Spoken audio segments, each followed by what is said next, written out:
Hi everyone, I am Zoya, clinical psychologist. You are watching Mind Tour with Zoya and Zara. I am back with my new video. सबसे पहले मैं आपसे कहना चाहूँगी हमारे channel को सब्सक्राइब कर दें, लाइक कर दें, शेयर कर दें और हमारे साथ रहिए क्योंकि आगे आने वाली है बहुत इंटरेस्टिंग वीडियोस। उसके लिए आपका चैनल सब्सक्राइब करना बहुत ही ज़रूरी है, सो इसको सब्सक्राइब करना मत भूलिएगा और हमें सपोर्ट करना भी मत भूलिएगा। आज हम जिस टॉपिक पे बात करने जा रहे हैं वो है करियर मैटर्स अलर्ट। मैं यही कहूँगी यहाँ पे। आज मैं जो मैसेज लेकर आई हूँ आप लोगों के लिए वो हमारी यूथ के लिए, हम सब के लिए है, स्पेशली जो लोग अभी रिसेंटली एडमिशन लेने वाले हैं, फर्दर अपनी प्रोफेशनल लाइफ में जाने वाले हैं, अपने करियर को लेके बहुत ज़्यादा परेशान होते हैं, जो कि शुरू से होता है कि हमें प्रॉपर गाइडलाइन नहीं मिल रही होती। हम सब लोग बहुत वरीड हो जाते हैं कि यार हमें आगे करना क्या चाहिए, हमें प्रॉपर गाइडलाइन नहीं मिलती। और अक्सर हम अपने कॉलेजेस यूनिवर्सिटीज़ में जब जाते हैं तो हमसे पूछा जाता है कि आपने ये फील्ड क्यों चूज़ की, तो हमारे पास कोई आंसर नहीं होता, हम ब्लैंक होते हैं। सिर्फ 2-3 बच्चे होते हैं जो कहते हैं हम यहाँ पे इस वजह से आए। कुछ लोग कहते हैं पेरेंट्स ने कहा था तो आ गए, कुछ ने कहा था कि फैमिली प्रेशर था तो आ गए, फैमिली में सब यही कर रहे थे तो हमने भी कर लिया और ये सब था।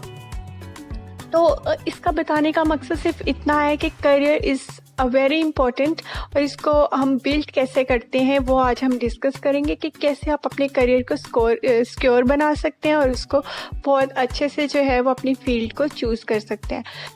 यहाँ पे जो है वो मेरा मैसेज जो है वो बस इतना है कि आपको चाहिए जैसे हम बच्चे ने स्कूल में एडमिशन लिया तो पेरेंट्स क्या करते हैं, जो उनको बच्चे की एबिलिटीज़ नज़र आ रही होती है ना कि वो पिक बहुत जल्दी करता है चीज़ों को। अगर स्कूल गोइंग है तो उसके मैथ्स में अच्छे नंबर आ रहे हैं तो पेरेंट्स सोचते हैं कि यार इस बच्चे को मैंने इंजीनियर ही बनाना है। अगर वो बच्चे बायो में मैट्रिक में अच्छे मार्क्स ले रहे हैं तो बच्चों पेरेंट्स को होता है कि इनको डॉक्टर्स ही बनाना है, लेकिन जबकि बच्चा ऐसा नहीं चाह रहा होता, क्योंकि हर इंसान की अपनी एबिलिटीज़ होती है। ज़रूरी नहीं है कि जो पेरेंट्स सोच रहे हैं वही बच्चा करना चाहते हैं। तो यहाँ पे बताने का यहाँ पे इस चीज़ को समझने की ज़रूरत है कि हर इंसान की कुछ अपनी एबिलिटीज़ होती हैं, कुछ लाइक्स होती हैं, कुछ डिसलाइक्स होती हैं और हर किसी की अपनी पर्सनैलिटी ट्रेट्स होती हैं। हमेशा करियर चूज़ करते वक्त इस चीज़ का ख्याल रखें कि आपकी डिसलाइक्स क्या हैं, आपकी लाइक्स क्या हैं, आप क्या करना चाहते हो, आप क्या नहीं करना चाहते हो और आपकी पर्सनैलिटी ट्रेट्स क्या हैं। पर्सनैलिटी ट्रेट्स क्या होती हैं? पर्सनैलिटी ट्रेट्स होती हैं कि कुछ लोग जो होते हैं वो लोगों को जब लोग डिफरेंट आइडियाज़ देते हैं तो उनको अच्छा लगता है, वो डिफरेंट आइडियाज़ पसंद करते हैं और उनके अकॉर्डिंग जो है वो सारा कुछ देखने के बाद, लोगों के डिफरेंट ट्राई लेने के बाद जो है वो अपना फाइनल डिसीजन लेते हैं। और कुछ लोग कैसे होते हैं, कुछ लोग की पर्सनैलिटी ट्रेट्स में ये होता है कि कोई दूसरा जो मर्जी बोल दे हमने वही करना है जो हमें बेहतर लगेगा, क्योंकि उन्हें लगता है कि हमारा पॉइंट व्यू जो है वो सबसे अच्छा है और बेहतर है। ये हो गई 2 पर्सनैलिटी ट्रेट्स जो हम सब में अलग अलग होती हैं।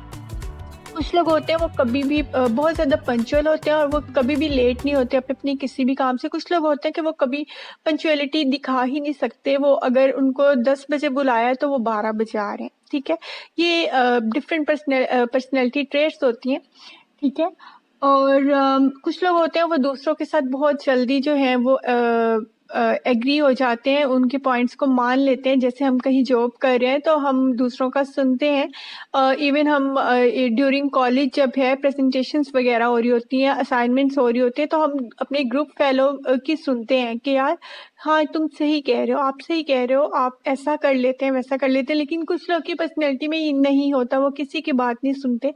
तो इस तरह की पर्सनैलिटी के लोगों के लिए जॉब्स अलग होती हैं, उनको करियर उस हिसाब से चूज़ करना चाहिए। और उसके अलावा जो है कुछ लोग बहुत छोटी-छोटी बात पे परेशान हो जाते हैं, वरिंग अबाउट लिटिल थिंग्स। ठीक है, उनके लिए जॉब्स की अपॉर्चुनिटीज़, करियर प्लानिंग, डेवलपमेंट थोड़ी और तरह की होती है। आपको ये सारी पर्सनैलिटी ट्रेट्स आप खुद सबसे पहले आप अपने करियर को चूज़ करते वक्त आप अपने बारे में जानो, नो अबाउट योरसेल्फ कि आपकी डिसलाइक्स क्या हैं, आपकी लाइक्स क्या हैं, आपका इंटरेस्ट किस चीज़ में है। कभी भी अपनी फैमिली मेंबर से, अपने इर्द गिर्द से जो आपको लगता है कि ये बहुत लाइक अच्छी फील्ड में है और अच्छी जॉब कर रहा है, तो चलो इससे पूछता हूँ, अपने बड़े बहन भाई से, अपने कज़न से, कि यार मुझे किस फील्ड में जाना चाहिए। आपके इतने नंबर थे तो मेरे भी इतने आ सकते हैं, चलो इनसे पूछता हूँ कि मुझे क्या करना चाहिए ना फर्दर। लेकिन वो आपको अपनी एबिलिटीज के अकॉर्डिंग बताएंगे, जो उनका इंटरेस्ट है वो उन्होंने चूज किया। अब आपकी, जैसे जो मैंने अभी पर्सनैलिटी ट्रेट्स बताई हैं, ये सबकी डिफरेंट होती है ना, ठीक है। जिनसे आप पूछ रहे हो उनकी पर्सनैलिटी ट्रेट्स आपसे डिफरेंट होंगी, वो आपको उसके अकॉर्डिंग बताएंगे, ठीक है। वो अपने अकॉर्डिंग बताएंगे और आप उनके अकॉर्डिंग चलोगे तो आपका करियर जो है वो कभी भी सही आप चूज नहीं कर सकते, आपका करियर बिल्डअप सही से नहीं हो सकता। यहाँ पे पेरेंट्स को क्या समझना चाहिए, पेरेंट्स भी, मैंने अक्सर लोगों को देखा कि वो बच्चे का एडमिशन करवाते वक्त रिलेटिव से और अपने जानने वालों से पूछ रहे होते हैं कि अब बच्चे ने मैट्रिक कर लिया, एफएससी कर लिया, आगे इसको कहाँ पे एडमिशन लेके दूं, किस सब्जेक्ट में, किस क्या सब्जेक्ट रखवाऊं अपने बच्चे को या बच्ची को। तो उसमें क्या होता है कि आपने दूसरों से मशवरा ले लिया, फिर जब बच्चा फेल होता है तो फिर उसको बातें सुनने को मिलती हैं, फिर आप उसी बच्चे को बोलते हो कि यार तुम तो हो ही नहीं कमी, अपने उस कजन को देखो, अब उसको देखो उसने कितने नंबर लिए हैं ये।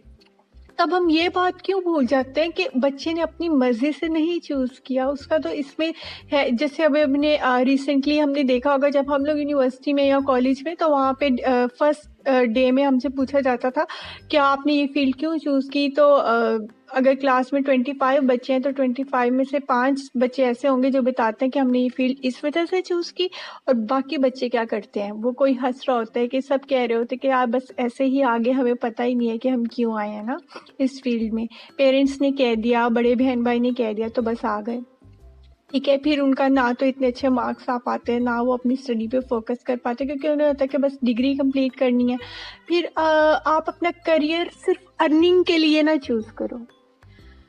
कुछ लोग, हमारे रिसेंट रिसर्चेस के मुताबिक जो है ना, वो बताया गया है कि 8 to 13% ऐसे लोग हैं जो अपनी जॉब से सेटिस्फाई होते हैं, जो अपनी वर्क प्लेस से जो है वो सेटिस्फाई होते हैं। वो ऐसा क्यों होता है, क्योंकि हम अपनी अर्निंग के लिए स्टडी करते हैं, अर्निंग के लिए ही जॉब ढूंढते हैं, सब कुछ सही है, अर्निंग के लिए ही करते हैं। लेकिन आपका एरिया ऑफ इंटरेस्ट भी तो देखें ना, आप अपनी पर्सनैलिटी ट्रेट्स भी तो देखें ना। आपने सीए कर लिया, एसीसीए कर लिया पेरेंट्स के कहने पे, क्योंकि आपका मैथ्स अच्छा था तो आपको इंजीनियरिंग करवा दी, लेकिन आप अच्छे से परफॉर्म नहीं कर पा रहे हो। आप महीना जॉब पे गए हो तो आपसे अच्छा परफॉर्म ही नहीं हो पा रहा। क्यों? क्योंकि आपका एरिया ऑफ इंटरेस्ट इंजीनियरिंग नहीं है, आपका एरिया ऑफ इंटरेस्ट एमबीबीएस नहीं है। कुछ लोग एमबीबीएस करने के बाद अच्छे डॉक्टर्स नहीं बन पाते। क्यों? क्योंकि उनका इंटरेस्ट डेवलप ही नहीं होता अपनी फील्ड में, ठीक है। हमें बचपन से सिर्फ 2 ही पॉइंट्स बताए जाते हैं, डॉक्टर, इंजीनियर, इंजीनियर, डॉक्टर। इसके अलावा कोई प्रोफेशन के बारे में बताया नहीं जाता। प्रोफेशन हजारों हैं, हम दूसरों से पूछ रहे होते हैं इसका स्कोप बता दो, किस प्रोफेशन का, किस फील्ड का स्कोप है, उसमें मैं वो चूज कर लेता हूँ। पहली बात मैं आपको बता दूं, स्कोप इंसान अपनी फील्ड का खुद बनाता है, ये चीज आप अपने माइंड से निकाल दें। जब आपके पास नॉलेज है ना, आप खुद देखें, आप क्रिकेट कितने शौक से देखते हैं, क्रिकेटर वो उनका एक प्रोफेशन है ना। सिंगर जिनको आप सुनते हैं, वो ना हो तो आप लोग तो बोर हो जाओ ना। हम सब म्यूजिक बहुत गौर से और शौक से सुनते हैं, और हमारे डिफरेंट डिफरेंट पसंदीदा जो है वो सिंगर्स हैं, ठीक है। आप उनको अप्रिशिएट भी करते हैं, उनके फैन फॉलोइंग बहुत ज्यादा होती। क्यों? क्योंकि उन्होंने अपनी मर्जी से अपना प्रोफेशन, उनको एक पैशन, एक जुनून होता है, ठीक है। हर वो काम, अपनी फील्ड जो आप चूज करो ना, अगर आपको उससे लेके पैशन नहीं है ना, कि अपना, सबसे पहले आपको अपनी लाइफ, अपनी जो फील्ड चूज करनी है ना, एक एम सेट कर लेना है। फर्स्ट स्टेप से शुरू होना और एंड तक जाना है। फिर बीच में जितनी मर्जी डिफिकल्टीज आ जाए, लोग कहें कि यार ये तुमने कैसी फील्ड चूज कर लिया, आपने लोगों का नहीं सुनना। क्योंकि आप जब अपनी एक चीज पे रहते हो ना, एक प्लेटफॉर्म पे, आपको कोई भी जो है वो पावर रोक नहीं सकती सक्सेसफुल होने से, ठीक है। ना आप किसी बड़े बहन भाई की सुने, आप अपनी एबिलिटीज को चेक करें, अपनी डिसलाइक्स, अपनी लाइक्स को देखें, और फिर अपना करियर जो है वो आप चूज करें, और इंशाल्लाह फिर इस तरह से आप सक्सेसफुल भी होंगे, ठीक है। जरूरी नहीं है कि एक बंदे का मैथ्स अच्छा है तो वो अच्छा इंजीनियर भी साबित होगा, या एससीसीए में या सीए भी क्लियर कर लेगा, ऐसा नहीं होता, ठीक है। हो सकता है उस वक्त उसने हार्ड वर्क किया और उसके मार्क्स अच्छे आ गए हो, लेकिन उसकी एबिलिटीज क्या कहती हैं, you are not suitable for this job, ठीक है। उसके अलावा मैं आपको बताती हूँ, पर्सनैलिटी ट्रेट्स जो होती है ना, वो personality characteristics help everyone to be successful at work, ठीक है। पर्सनैलिटी ट्रेट्स जो मैंने ऊपर अभी मेंशन किए हैं, पर्सनैलिटी ट्रेट्स, वो अगर ये हम अपनी एनालिसिस कैसे करवा सकते हैं पर्सनैलिटी ट्रेट्स। आजकल बहुत सी फैसिलिटीज़ हैं, बहुत सी अपॉर्चुनिटीज़ हैं। आप अपनी करियर काउंसलिंग करवा सकते हो, करियर गाइडलाइन ले सकते हो। आपके पास काउंसलर, आपके पास साइकोलॉजिस्ट मौजूद हैं। आप डिफरेंट पर्सनैलिटी टेस्ट होते हैं, डिफरेंट आईक्यू टेस्ट हैं। आप उनसे अपनी पर्सनैलिटी, अपनी आईक्यू टेस्ट, अपनी एबिलिटीज़ का एनालिसिस करवा सकते हो कि मैं किस चीज़ में या किस चीज़ में आप किस फील्ड को चूज करके आगे आप अपना फ्यूचर सिक्योर कर सकते हो। ठीक है, इसमें बहुत से और भी फैक्टर्स हैं जो कि बहुत इंपॉर्टेंट है और आपने उनको याद रखना है। सबसे पहले अपने एम सेट करें, गोल सेट करें, उसके बाद डिसीजन आप अपने खुद लें। दूसरों के दिए हुए, दूसरों के बताए हुए डिसीजंस पे कभी भी आपका करियर सिक्योर नहीं हो सकता। ठीक है, अपने कॉन्फ्लिक्ट्स को डील करना सीखें। अगर कोई मुश्किल आ रही है ना, अगर कोई प्रॉब्लम्स हैं, क्योंकि कहीं भी आपको जॉब करनी है ना, तो आपके बहुत सेंसिटिविटी वहाँ पे होती है, तो आपको वहाँ पे स्ट्रॉन्ग रहना है। एथिक्स को फॉलो करना आना चाहिए। इमोशनली आपको बहुत स्ट्रॉन्ग रहना चाहिए, क्योंकि जब आप किसी के अंडर काम कर रहे होते हो ना, तो आपको वो बॉसी फीलिंग नहीं आती। आप वो कभी भी स्टार्टिंग में फील नहीं कर पाते हो। इसलिए आपको इमोशंस को कंट्रोल, पॉजिटिव इमोशंस, ठीक है, पॉजिटिव इमोशंस आपके होने चाहिए कि हर चीज़ को बर्दाश्त करना सीखना है आपने। ठीक है, तभी आप कामयाब हो सकते हैं। ठीक है, अपने स्ट्रेस को कंट्रोल कर सकते हैं। होप्स हो कि आपको कुछ ना कुछ सीखने को मिला होगा। अपना करियर खुदारा खुद चूज करें, किसी को देख के चूज ना करें कि मेरा फ्रेंड फार्मेसी कर रहा है तो मैं भी फार्मेसी कर लूँ, मेरी फ्रेंड एमबीबीएस कर रही है तो मैं भी एमबीबीएस कर लूँ। हम देखते हैं कि जब बच्चा शुरू से ही हम बच्चे को क्या कर देते हैं, प्रेशराइज कर देते हैं। मैट्रिक में अच्छे मार्क्स लेने आपने, उससे ज्यादा मार्क्स लेने आपने, ठीक है, वरना आपको ये चीज नहीं मिलेगी, वरना आपको वो नहीं मिलेगा। आपको यहाँ नहीं आने दिया जाएगा, आपको वहां नहीं जाने दिया जाएगा। ये क्या हो गया, बच्चे प्रेशराइज हो गया, डिप्रेसिव हो गया, एंजाइटी लेवल क्या हो गया, हाई हो गया, और बच्चे का कॉन्फिडेंस लेवल क्या हो गया, 0 हो गया।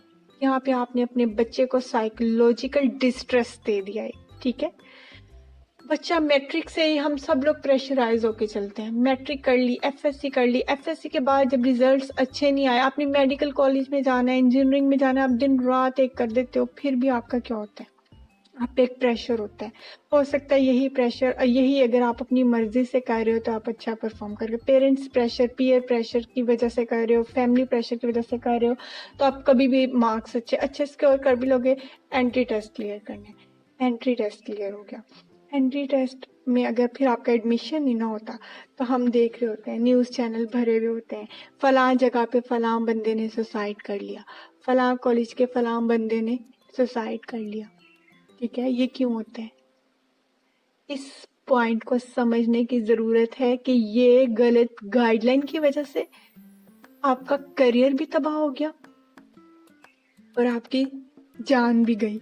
सो इस पॉइंट को समझने की बहुत ज़रूरत है। अगली वीडियो तक अपना ख्याल रखिएगा, हमारे साथ रहिएगा, चैनल को सब्सक्राइब करिएगा, अपनी सजेशंस कमेंट सेक्शन में ज़रूर बताइएगा और अपने करियर को खुद चूज़ कीजिएगा। Good luck for your future.